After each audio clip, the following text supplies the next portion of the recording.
Selamat siang.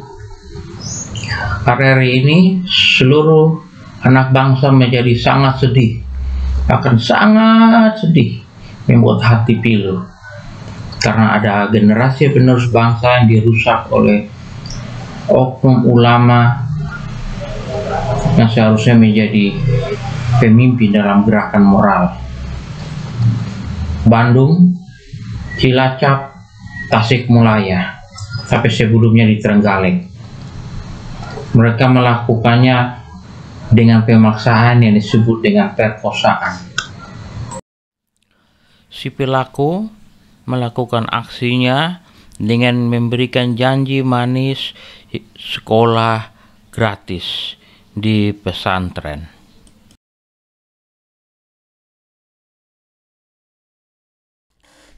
Kasus contoh selanjutnya, saya hanya mengambil kisah tragedi dari Bandung saja ya, karena Cilacap dan Tasikmalaya juga pada prinsipnya sama. Ini hanya sebagai peringatan bagi kita semua supaya kita dapat bekerja sama untuk mencegah dan tidak terulang lagi. Setelah menjadi santri dalam sekolah gratis tersebut, kejenggalan mulai terlihat karena mereka pekerjaannya hanya mengetik proposal minta sumbangan dan gurunya hanya satu. Kemudian mereka juga disuruh menjadi kuli bangunan. Tidak logis kan?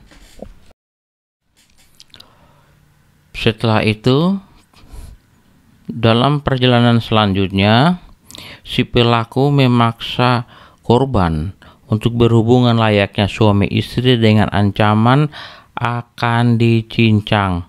Wow, kejahatan yang luar biasa. Menjadi terlihat semakin jahat karena setiap aksi pelaku melakukan perkosaan kepada santri-santrinya yang dilakukan mulai dari pesantren, hotel sampai kepada apartemen dilakukan gunakan uang sumbangan dari para donatur. Sampai hari ini total korban perkosaan ada 29 orang dan dari antara mereka sudah melahirkan 8 bayi. Ada korban yang ketiga-tiganya itu kakak beradik kandung dan salah seorangnya sudah melahirkan. Wow, ini kejahatan yang luar biasa. Yang semakin menyedihkan, salah seorang korban perkosaan bulan lalu melahirkan anak yang kedua, dua-duanya juga hasil perkosaan pada usia 14 tahun. Pada usia 14 tahun dia telah melahirkan anak yang kedua juga dari hasil perkosaan dari orang yang sama. Wow, saya tidak habis pikir. Ada anak dari hasil perkosaan tersebut yang disuruh oleh pelaku untuk minta sumbangan. Wah, ini semakin menyedihkan ya. Saya tidak ingin melanjutkannya lagi, tapi untuk sebagai peringatan bagi kita untuk pencegahan dan supaya tidak terulang lagi, maka ini harus dilanjutkan. Siapapun yang mengetahui kisah ini pasti sedihnya minta ampun, sama seperti saya. Tragedi ini sudah terjadi, sudah berjalan kurang lebih 5 tahun. Polda Jabar mengetahuinya, tapi sengaja ditutupi untuk melindungi korban. Awalnya saya marah, emosi, kenapa harus ditutupi? Tapi setelah mengetahui alasan sesungguhnya, saya menjadi paham karena mereka mau melindungi korban. Jadi supaya korban tidak semakin tertekan dan lain sebagainya. Karena semua korban ini kan masih anak-anak ya, di bawah umur. Mereka yang sebetulnya dilindungi. Tetapi terhadap penindakan tetap Polda melakukan secara bertahap, dibawa ke rumah aman dan lain sebagainya, lalu memberitahukan kepada orang tua dan seterusnya sampai terungkap pada saat ini di depan sidang pengadilan. Jadi semuanya berjalan sebagaimana mestinya. Karena memang anak-anak ini yang masih di bawah umur ini harus dilindungi. Mengetahui hal ini saya memahami dan memang butuh pengertian untuk bisa memahami dari semua sisi supaya korban tidak semakin tertekan lagi, semakin berlarut-larut karena mereka masih punya masa depannya. Yang pasti ketegasan Polda terbukti karena pelakunya sudah ditangkap ya. Terima kasih Polda. Terhadap kasus ini, dengan kemarahan, Ridwan Kamil mengatakan biadab. Keluarga yang mengetahuinya langsung merasa shock dan menyarankan supaya pelaku dikebiri saja. Menurut saya itu pencegahan yang terbaik karena korban sudah berjatuhan banyak, semuanya anak-anak, dan untuk mencegah supaya tidak jatuh semakin banyak korban anak-anak lagi, sebaiknya dikebiri saja.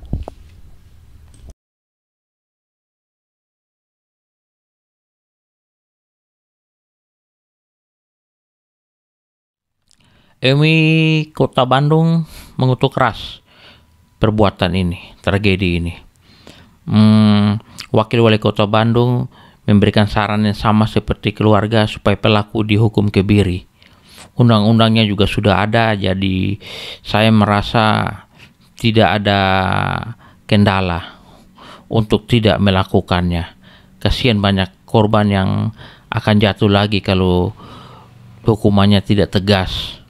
Jadi pemerintah harus benar-benar tegas dan adil biar ada rasa keadilan yang dirasakan oleh korban dan juga untuk keluarga dan semua orang yang mengutuk keras tragedi ini. Netizen pun ikut-ikutan marah. Mereka menjadi sangat marah dengan kejahatan yang luar biasa ini. Bahkan ada seorang netizen yang menginginkan sebelum dihukum mati dikepiri saja dulu, sebelum dia memperkosa para bidadari di surga. Ini hanya gambaran dari salah satu netizen yang begitu marah. Hidayat Nur Wahid dari PKS serukan supaya pelaku dihukum mati saja. Tetapi saya ragu dengan keseriusan PKS dalam kasus ini karena pada bidang lain mereka menolak tanda tangan undang-undang pencegahan perkosaan. Miris ya, menyangkut generasi penerus bangsa, mereka bermain-main. Kejadian perkosaan itu menjadi pengalaman traumatis yang merusak psikologis korban, meninggalkan luka yang sangat dalam. Terlihat ketika seorang korban mendengar suara pelaku dalam pengadilan menjadi histeris dan menutup telinganya dan tidak mau mendengar suara pelaku. Saya harap fakta ini bisa mengetuk pintu hati oknum-oknum PKS di DPR untuk segera tanda tangan undang-undang cegah perkosaan ini. Jika Anda tidak mau tanda tangannya, saya meragukan niat baik Anda untuk membangun bangsa ini. Jangan tunggu sampai menimpa anak Anda dulu baru Anda segera bertindak, sudah terlambat. Mengetahui kejadian ini terjadi bukan hanya di Bandung saja, sebelumnya Trenggalek juga, kemudian Cilacap dan Tasikmalaya, maka Menteri Agama menduga kejadian ini hanya fenomena gunung es saja. Karena masih banyak kejadian yang belum terungkap yang terjadi di pesantren seluruh Indonesia. Segera beliau menutup 2 pesantren milik pelaku yang berada di Bandung. Terima kasih Pak Menteri. Tindakan tegas Menteri Agama dengan menutup 2 pesantren milik pelaku di Bandung masih belum cukup sampai di situ, karena beliau menduga kejadian ini merupakan fenomena gunung es. Maka dia perintahkan untuk investigasi seluruh pesantren dan madrasah di seluruh Indonesia. Sekali lagi, terima kasih Pak. Apa yang sudah terjadi di Bandung, Cilacap, Tasikmalaya, dan sebelumnya Trenggalek sudah begitu mengerikan, karena semua orang tidak menyangka hal sekeji itu akan terjadi. Tetapi faktanya terjadi juga. Tapi ketahuilah hal seperti itu belum ada apa-apanya jika paham khilafah berkuasa di negeri ini. Hal yang jauh mengerikan akan terjadi di negeri ini terhadap anak-anak kita jika mereka berkuasa. Kita bisa melihat ketika Al-Qaeda, ISIS, dan Taliban berkuasa di sana. Yang terakhir, Taliban berkuasa di Afghanistan. Mereka bukan saja melarang anak-anak wanita untuk bersekolah, tetapi masuk mereka keluar rumah mencari para gadis, para janda untuk dijadikan budak seks. Ini jauh lebih mengerikan dari apa yang sedang terjadi pada saat ini. Bagi wanita yang dijadikan budak seks di negara yang dikuasai oleh paham khilafah akan mengalami kejadian mengerikan setiap hari. Sejarah mencatat seorang wanita budak seks diperkosa setiap hari selama 6 bulan. Diperkosa setiap hari selama 6 bulan oleh mereka yang menganut paham khilafah, sampai akhirnya dia harus melarikan diri. Wanita lainnya yang ketakutan dan menolak dijadikan budak seks terpaksa memilih bunuh diri. Ini jauh lebih mengerikan daripada apa yang sedang terjadi di Indonesia. Jadi, ayo dicegah sebelum semuanya menjadi terlambat.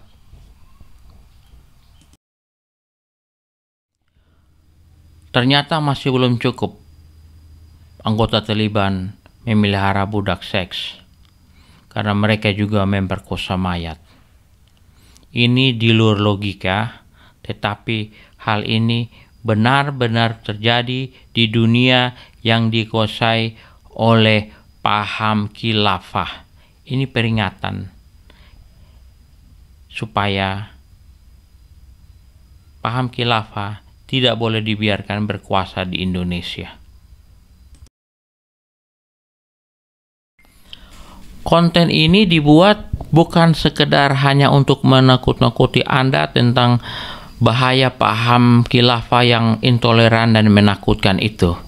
Karena memang paham khilafah yang menakutkan dan intoleran itu benar-benar jadi ancaman nyata bagi semua kita. Mereka hanya segelintir, tetapi jika dibiarkan berkembang dan kita lengah, maka mereka akan menjadi besar dan semuanya sudah menjadi terlambat. Karena itu, mari kita bersama-sama bersatu untuk mencegah paham itu menjadi besar, dimulai dari memilih parpol yang menjadikan Pancasila sebagai asas tunggal saja. Dalam konteks yang lebih kecil, ayo pilih guru agama yang baik bagi anak-anakmu. Jika bisa memilih guru agama yang santun, kenapa harus memilih guru agama yang maki-maki? Jika bisa memilih guru agama yang toleran, kenapa harus memilih guru agama yang intoleran? Masa depan anak-anak kita berada pada tangan Anda. Pilihlah bagi mereka guru agama yang baik, yang santun dan toleran.